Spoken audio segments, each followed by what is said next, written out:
ओम शांति। आज है 12 जून 2021 की साकार मुरली। पहले सुनते हैं मुरली के मुख्य पॉइंट्स। आज बाबा ने कहा, लाडले बच्चे, तुम वही कल्प पहले वाले मेरे बच्चे हो। बाप को तुम कितने मीठे लगते हो। क्या तुम मुझसे अपना वर्षा नहीं लेंगे? फिर कहा, हर एक अपनी शक्ल देखे। हम श्री नारायण को व श्री लक्ष्मी को वरने लायक बने हैं। बगैर लायक बने उनको कैसे वर सकेंगे? फिर बाबा ने कहा, सूर्यवंशी राजाई लेना अर्थात फर्स्ट क्लास एयर कंडीशन की टिकट लेना। यह फर्स्ट क्लास की टिकट उनको मिलेगी जिन्होंने सब कुछ बाप के हवाले किया है। भारत जैसा उच्च देश कोई हो नहीं सकता। यह सबका तीर्थ स्थान है, परंतु ड्रामानुसार बाप को भूलने से देखो इस सृष्टि की हालत कैसी हो गई है। फिर बाबा ने अशरीरी भव का वरदान देते हुए कहा, अब अपने को आत्मा निश्चय करो। तुम क्यों भूल जाते हो कि हम किसकी संतान बने हैं? जो बच्चे बाप को भूल जाते हैं, माया एक सेकंड में थप्पड़ मारकर उनका मुंह फेर देती है। इसलिए बाप कहते हैं, कोई भी गफलत मत करो, श्रीमत पर चलते रहो, नहीं तो अच्छे अच्छे बच्चों को भी माया नाक से पकड़ लेती है। और लास्ट में बाबा ने कहा, हे लाडले बच्चे, मैं भी ड्रामा के वश हूँ। ऐसे नहीं ड्रामा के बाहर मैं कुछ कर सकता हूँ, नहीं। कोई बच्चे बीमार पड़ते हैं तो ये नहीं समझना कि मैं ठीक कर दूंगा या ऑपरेशन करने से छुड़ा दूंगा, नहीं।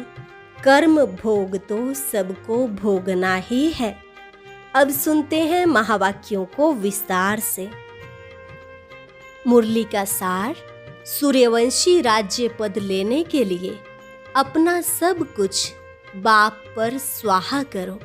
सूर्यवंशी राज्य पद अर्थात एयर कंडीशन टिकट। प्रश्न, इस दुनिया में तुम बच्चों से अधिक खुश नसीब कोई भी नहीं, कैसे? उत्तर, तुम बच्चों के सम्मुख बेहद का बाप है। उनसे तुम्हें बेहद का वर्षा मिल रहा है। तुम इस समय बेहद बाप, टीचर और सतगुरु के बनकर उससे बेहद की प्राप्ति करते हो। दुनिया वाले तो उसे जानते भी नहीं, तो तुम्हारे जैसा खुश नसीब हो कैसे सकते?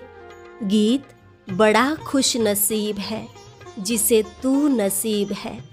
ओम शांति। ब्राह्मण कुलभूषण बच्चे जानते हैं कि अभी हम ब्राह्मण संप्रदाय के हैं, फिर दैवी संप्रदाय बनेंगे। बच्चों को बाप बैठ समझाते हैं, जबकि बेहद का बाप सम्मुख है और उससे बेहद का वर्षा मिल रहा है। बाकी और क्या चाहिए? भक्ति मार्ग कब से चलता है यह कोई को पता नहीं है। भक्ति मार्ग वाले भक्त भगवान को अथवा ब्राइड्स ब्राइड ग्रूम को याद करते हैं, परंतु वंडर है कि उनको जानते नहीं। ऐसा कभी देखा कि सजनी साजन को ना जाने? नहीं तो याद कर ही कैसे सकती? भगवान तो सबका बाप ठहरा। बच्चे बाप को याद करते हैं, परंतु पहचान बिगर याद करना सब व्यर्थ हो जाता है। इसलिए याद करने से कोई फायदा नहीं निकलता। याद करते कोई भी उस एम ऑब्जेक्ट को पाते नहीं। भगवान कौन है, उससे क्या मिलेगा, कुछ भी नहीं जानते। इतने सब धर्म, क्राइस्ट, बौद्ध आदि प्रिसेप्टर अथवा धर्म स्थापन करने वालों को उनके फॉलोअर्स याद करते हैं, परंतु उनको याद करने से हमको क्या मिलना है, कुछ भी पता नहीं है। इससे तो जिस्मानी पढ़ाई अच्छी है। एम ऑब्जेक्ट तो बुद्धि में रहती है ना। बाप से क्या मिलता है, टीचर से क्या मिलता है और गुरु से क्या मिलता है, यह और कोई भी नहीं समझ सकते हैं। तुम यहाँ बाप के, फिर टीचर के, फिर सतगुरु के बनते हो। बाप और टीचर से गुरु उच्च होता है। अब तुम बच्चों को निश्चय हुआ है कि हम बाप के बने हैं, बाबा हमको 5000 वर्ष पहले मुआफिक आकर के स्वर्ग का मालिक बनाते हैं अथवा शांति धाम का मालिक बनाते हैं। बाप कहते हैं, लाडले बच्चे, तुम मुझसे अपना वर्षा लेंगे ना? सब कहते हैं, हाँ बाबा, क्यों नहीं लेंगे। अच्छा, चंद्रवंशी राम पद पाने में राजी होंगे? होंगे? तुमको क्या चाहिए? बाप सौगात ले आए हैं। तुम सूर्यवंशी लक्ष्मी को वरेंगे या चंद्रवंशी सीता को? फिर बाबा कहते, तुम अपनी शक्ल तो देखो। श्री नारायण को व श्री लक्ष्मी को वरने लायक हो, बिगर लायक बनने के वर कैसे सकते?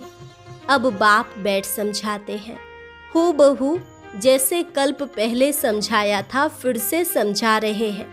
तुम फिर से आकर वर्षा ले रहे हो। तुम्हारी एम ऑब्जेक्ट ही है बेहद के बाप से बेहद का वर्षा लेने की। वह है सूर्यवंशी राज्य पद, सेकंड ग्रेड है चंद्रवंशी। जैसे air condition first class second class होते हैं ना, तो सतयुग की पूरी राजधानी एयर कंडीशन समझो। एयर कंडीशन से उच्च तो कुछ होता नहीं। फिर है फर्स्ट क्लास। तो अब बाप कहते हैं, तुम एयर कंडीशन का सूर्यवंशी राज्य लेंगे व चंद्रवंशी फर्स्ट क्लास का। उससे भी कम तो फिर सेकंड क्लास में नंबरवार वारिस बनो। फिर तुम पीछे पीछे आकर राज्य पाएंगे, नहीं तो थर्ड क्लास प्रजा। फिर उनमें भी टिकट रिजर्व होती है, first class reserve, second class reserve, नंबरवार दर्जे होते हैं ना। बाकी सुख तो वहाँ है ही, अलग अलग कंपार्टमेंट तो है ना। साहूकार आदमी टिकट लेंगे एयर कंडीशन की। तुम्हारे में साहूकार कौन बनते हैं? जो सब कुछ बाप को दे देते हैं। बाबा, यह सब कुछ आपका है। भारत में ही महिमा गाई हुई है, सौदागर, रत्नागर, जादूगर। यह महिमा है बाप की, न कि कृष्ण की। कृष्ण ने तो वर्षा लिया, सतयुग में प्रारब्ध पाई, वह भी बाबा का बना। प्रारब्ध कहाँ से तो पाई होगी ना। लक्ष्मी नारायण सतयुग में प्रारब्ध भोगते हैं। अब तुम बच्चे अच्छी रीति जानते हो, जरूर इन्होंने पास्ट में प्रारब्ध बनाई होगी ना। नेहरू की प्रारब्ध कितनी अच्छी थी, जरूर अच्छे कर्म किए थे। बिगर ताज भारत का बादशाह था। भारत की महिमा तो बहुत है। भारत जैसा उच्च देश कोई हो नहीं सकता।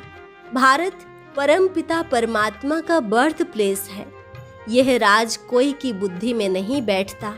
परमात्मा ही सबको सुख शांति देते हैं आधा कल्प के लिए। भारत ही नंबर 1 तीर्थ स्थान है।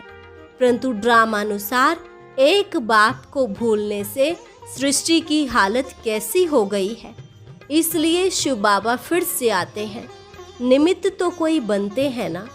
अब बाप कहते हैं, अशरीरी भव, अपने को आत्मा निश्चय करो। मैं आत्मा किसकी संतान हूँ यह कोई जानते नहीं।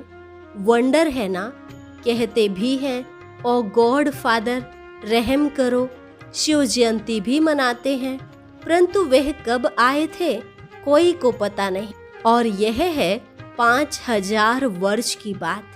बाप ही आकर नई दुनिया सतयुग स्थापन करते हैं। सतयुग की आयु लाखों वर्ष तो है नहीं, तो घोर अंधियारा है ना। गीता का उपदेश कितने आकर सुनते हैं, परंतु न पढ़ाने वाले न पढ़ने वाले कुछ समझते हैं। बाप कितना सहज कर समझाते हैं, सिर्फ बाप को याद करो। ग्रस्त व्यवहार में रहते कमल फूल समान बनो। विष्णु को ही सब अलंकार दिए हैं, शंख भी दिया है, फूल भी दिया है। वास्तव में देवताओं को थोड़े ही दिया जाता है। यह कितनी गुह्य गंभीर बातें हैं ब्राह्मणों के अलंकार, परंतु ब्राह्मणों को कैसे देवें? आज ब्राह्मण हैं, कल शूद्र बन पड़ते हैं। ब्रह्मा कुमार ही शूद्र कुमार बन पड़ते। माया देरी नहीं करती। आज कोई गफलत की, बाप की श्रीमत पर ना चला, बुद्धि खराब हुई, माया अच्छी तरह चमाट मार मुंह फेर देती है। मनुष्य गुस्से में कहते हैं ना, थप्पड़ मार मुंह फेर दूंगा, तो माया भी ऐसी है। बाप को भूले और माया 1 सेकंड में थप्पड़ मार मुंह फेर देती है। 1 सेकंड में जीवन मुक्ति पाते हैं, माया सेकंड में जीवन मुक्ति खत्म कर देती है। कितने अच्छे अच्छे बच्चों को माया पकड़ लेती है, देखती है कहाँ गफलत में है तो झट थप्पड़ लगा देती है। बाप तो आकर पुरानी दुनिया से मुंह फिराते हैं। लौकिक बाप कोई गरीब होता है, पुरानी झोपड़ी में रहते हैं, फिर नया बनाते हैं तो बच्चों की बुद्धि में बैठ जाता है, बस अब नया मकान तैयार होगा, हम जाकर बैठेंगे, यह पुराना तोड़ देंगे। अब बाप ने तुम्हारे लिए हथेली पर बहिस अथवा बैकुंठ लाया है। कहते हैं लाडले बच्चे आत्माओं से बात करते हैं, इन आँखों द्वारा तुम बच्चों को देख रहा हूँ। बाप समझाते हैं मैं भी ड्रामा के वश हूँ, ऐसे नहीं कि ड्रामा के बिगर कुछ कर सकता हूँ, नहीं। बच्चे बीमार पड़ते हैं, ऐसे नहीं मैं ठीक कर दूंगा, ऑपरेशन करने से छुड़ा दूंगा, नहीं। कर्म भोग तो सबको भोगना ही है। तुम्हारे ऊपर तो बोझा बहुत है, क्योंकि तुम सबसे पुराने हो, सतो प्रधान से एकदम तमो प्रधान बने हो। अब तुम बच्चों को बाप मिला है तो बाप से वर्षा लेना चाहिए। तुम जानते हो कल्प कल्प ड्रामा अनुसार हम बाप से वर्षा लेते हैं। जो सूर्यवंशी चंद्रवंशी घराने के होंगे वह अवश्य आएंगे। जो देवता थे फिर शूद्र बन गए हैं, फिर वही ब्राह्मण बन दैवी संप्रदाय बनेंगे। यह बातें बाप बिगर कोई समझा न सके। बाप को तुम बच्चे कितने मीठे लगते हो, कहते हैं तुम वही कल्प पहले वाले मेरे बच्चे हो, मैं कल्प कल्प तुमको आकर पढ़ाता हूँ। कितनी वंडरफुल बातें हैं। निराकार भगवान वाच, शरीर से वाच करेंगे ना, शरीर अलग हो जाता तो आत्मा वाच नहीं कर सकती, आत्मा डिटैच हो जाती है। अब बाप कहते हैं अशरीरी भव, ऐसे नहीं कि प्राणायाम आदि चढ़ाना है, नहीं। समझना है मैं आत्मा अविनाशी हूँ, मेरी आत्मा में 84 जन्मों का पार्ट भरा हुआ है। बाप खुद कहते हैं मेरी आत्मा भी जो एक्ट करती है वह सब पार्ट भरा हुआ है। भक्ति मार्ग में वहाँ पार्ट चलता है, फिर ज्ञान मार्ग में यहाँ आकर ज्ञान देता हूँ। भक्ति मार्ग वालों को ज्ञान का पता ही नहीं है। कोई ने शराब पिया नहीं तो टेस्ट का कैसे पता हो। ज्ञान भी जब लेवे तब पता पड़े। ज्ञान से सद्गति होती है तो जरूर ज्ञान सागर ही सद्गति कर सकते हैं। बाप कहते हैं मैं सर्व का सद्गति दाता हूँ। सर्वोदया लीडर है ना, कितने किस्म किस्म के हैं। वास्तव में तो सर्व पर दया करने वाला बाप है। बाप से कहते हैं हे भगवान रहम करो, तो सब पर रहम वो करते हैं, बाकी सब हैं हद के रहम करने वाले। बाप तो सारी दुनिया को सतो प्रधान बनाते हैं, उसमें तत्व भी सतो प्रधान बन जाते हैं। यह काम है ही परमात्मा का। तो सर्वोदया का अर्थ कितना बड़ा है, एकदम सब पर दया कर लेते हैं। स्वर्ग की स्थापना में कोई भी दुखी नहीं होता है। वहाँ नंबर 1 फर्नीचर वैभव आदि मिलते हैं। दुख देने वाले जानवर मक्खी आदि कोई नहीं होते। वहाँ भी बड़े आदमी के घर में कितनी सफाई रहती है, कभी तुम मक्खी नहीं देखेंगे, कोई मच्छर आदि घुस न सके। स्वर्ग में कोई की ताकत नहीं जो आ सके। गंध करने वाली कोई चीज होती नहीं। नेचुरल फूलों आदि की खुशबू रहती है। तुमको सूक्ष्म वतन में बाबा शोभी रस पिलाते हैं। अब सूक्ष्म वतन में तो कुछ भी है नहीं, यह सब साक्षात्कार है। बैकुंठ में कितने अच्छे अच्छे फूल बगीचे आदि होते हैं, सूक्ष्म वतन में थोड़े ही बगीचा रखा है। यह सब है साक्षात्कार। यहाँ बैठे हुए तुम साक्षात्कार करते हो। गीत भी बड़ा फर्स्ट क्लास है। तुम जानते हो हमको बाप मिला है और क्या चाहिए। बेहद के बाप से बेहद का वर्षा लेते हैं तो बाप को याद करना चाहिए।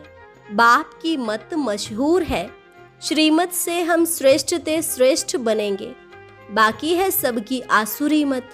इसलिए वह जानते नहीं कि सतयुग में सदैव सुख था, लक्ष्मी नारायण का राज्य था। छोटेपन में वही राधे कृष्ण हैं, उनके चरित्र आदि कुछ है नहीं। स्वर्ग में तो सब बच्चे बड़े फर्स्ट क्लास होते हैं, चंचलता की कोई बात होती ही नहीं। अच्छा, मीठे मीठे सिकिलधे बच्चों प्रति माता पिता बाप दादा का याद प्यार और गुड मॉर्निंग। रूहानी बाप की रूहानी बच्चों को नमस्ते। रूहानी बच्चों की रूहानी बाप दादा को नमस्ते नमस्ते, गुड मॉर्निंग। धारणा के लिए मुख्य सार। पहली पॉइंट, जब इस पुरानी दुनिया से मुंह फेर लिया तो फिर ऐसी कोई गफलत नहीं करनी है जो माया अपनी तरफ मुंह कर ले। श्रीमत की अवज्ञा नहीं करनी है, बाप से पूरा वर्षा लेना है। दूसरी पॉइंट, बाप पर अपना सब कुछ स्वाहा कर पक्का वारिस बन सतयुगी एयर कंडीशन की टिकट लेनी है। एम ऑब्जेक्ट को बुद्धि में रख पुरुषार्थ करना है। वरदान, सेकंड में सर्व कमजोरियों से मुक्ति प्राप्त कर मर्यादा पुरुषोत्तम बनने वाले सदा स्नेही भव। जैसे स्नेही स्नेह में आकर अपना सब कुछ न्योछावर व अर्पण कर देते हैं, स्नेही को कुछ भी समर्पण करने के लिए सोचना नहीं पड़ता। तो जो भी मर्यादाएं व नियम सुनते हो उन्हें प्रैक्टिकल में लाने अथवा सर्व कमजोरियों से मुक्ति प्राप्त करने की सहज युक्ति है। सदा एक बाप के स्नेही बनो। जिसके स्नेही हो निरंतर उसके संग में रहो तो रूहानियत का रंग लग जाएगा और एक सेकंड में मर्यादा पुरुषोत्तम बन जाएंगे, क्योंकि स्नेही को बाप का सहयोग स्वतः मिल जाता है। स्लोगन, निश्चय का फाउंडेशन मजबूत है तो संपूर्णता तक पहुंचना निश्चित है। निश्चय का फाउंडेशन मजबूत है तो संपूर्णता तक पहुंचना निश्चित है। और अभी मातेश्वरी जी के अनमोल महावाक्य।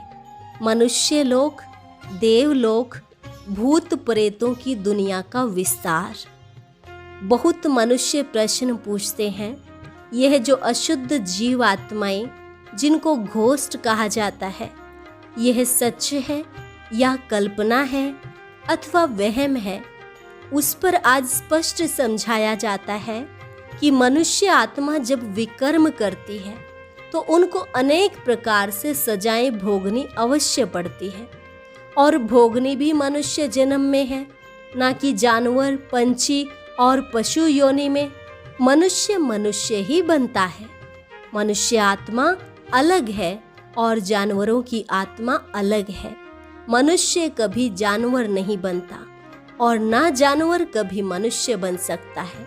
उन्हों की दुनिया अपनी है, यह मनुष्य आत्माओं की दुनिया अपनी है। दुख सुख भोगने की महसूसता मनुष्यों में जास्ती है, ना कि जानवरों में। जब हम शुद्ध कर्म करने से सुख भी मनुष्य तन में पाते हैं तो दुख भी जरूर मनुष्य तन में ही आकर भोगना है, और यह ज्ञान सुनने की बुद्धि भी मनुष्य तन में ही रहती है, न कि जानवरों में। तो इस सृष्टि खेल में मुख्य पार्ट मनुष्य का है। यह जानवर पंछी आदि तो जैसे सृष्टि ड्रामा की शोभा है। सारे कल्प के अंदर सतयुग आदि से कलयुग अंत तक मनुष्य आत्मा के 84 जन्म है। बाकी यह 84 लाख तो जानवर पंछी आदि की वैरायटी हो सकती है। अब यह सब राज परमात्मा बिगर कोई समझा नहीं सकता। फिर मातेश्वरी जी कहते हैं, आत्माओं का निवास स्थान है ब्रह्म तत्व, अर्थात निराकारी दुनिया। बाकी इन जानवरों की आत्माएं ब्रह्म तत्वों में नहीं जा सकती। वह इस आकाश तत्व के अंदर ही पार्ट बजाती हैं। उन्हों का भी मर्ज इमर्ज का और सतो रजो तमो में आने का पार्ट होता है। इसलिए हमें प्रकृति के बहुत विस्तार में न जाकर पहले अपनी आत्मा का कल्याण करे, अर्थात मन मना भव। अब आते हैं मनुष्य आत्मा पर। तो जो आत्माएं अशुद्ध कर्म करने से विकर्म बनाती हैं, वो अपने अशुद्ध संस्कार अनुसार जन्म मरण के चक्र में आए आदि मध्य अंत, अर्थात मरने के समय अपने किए हुए विकर्मों का साक्षात्कार पाए सूक्ष्म में सजा भोगती है। इस थोड़े समय में अनेक जन्मों का दुख महसूस होता है, फिर शरीर छोड़ जाकर गर्भ जेल में दुख भोगती है और फिर संस्कार अनुसार ऐसे माता पिता के पास जन्म ले वहां भी अपने जीवन में सुख दुख भोगती है। इसको कहा जाता है आदि मध्य अंत। परंतु कोई आत्मा शरीर न धारण कर आकारी रूप में इस आकाश तत्व के अंदर घोष्ट बन भटकती रहती है। यह भी एक सजा है, अर्थात भोगना है। उस अशुद्ध जीवात्मा के साथ किसी का हिसाब किताब होता है तो वो उनमें प्रवेश कर उनको दुख देती है, अर्थात हिसाब किताब चुकतू कर फिर जाकर अपना शरीर धारण करती है। कोई जीवात्मा तो जिसमें प्रवेश करती है उनको बहुत मारती भी है, बहुत कष्ट देती है, परंतु यह सब हिसाब किताब के अंदर भोगना का प्रकार है, जो सभी मनुष्य तन में ही सुख दुख महसूस होता है। यह तो आपको समझाया गया है कि जो आत्मा मुक्ति धाम से इस साकारी खेल में आती है वो बीच में वापस मुक्ति धाम में जा नहीं सकती, परंतु अपने किए हुए अशुद्ध शुद्ध कर्मों अनुसार संस्कार ले दुख सुख के चक्र में आती है। सभी आत्माओं का पुनर्जन्म होता है, सिर्फ एक परमात्मा का नहीं होता है। अच्छा, ओम शांति।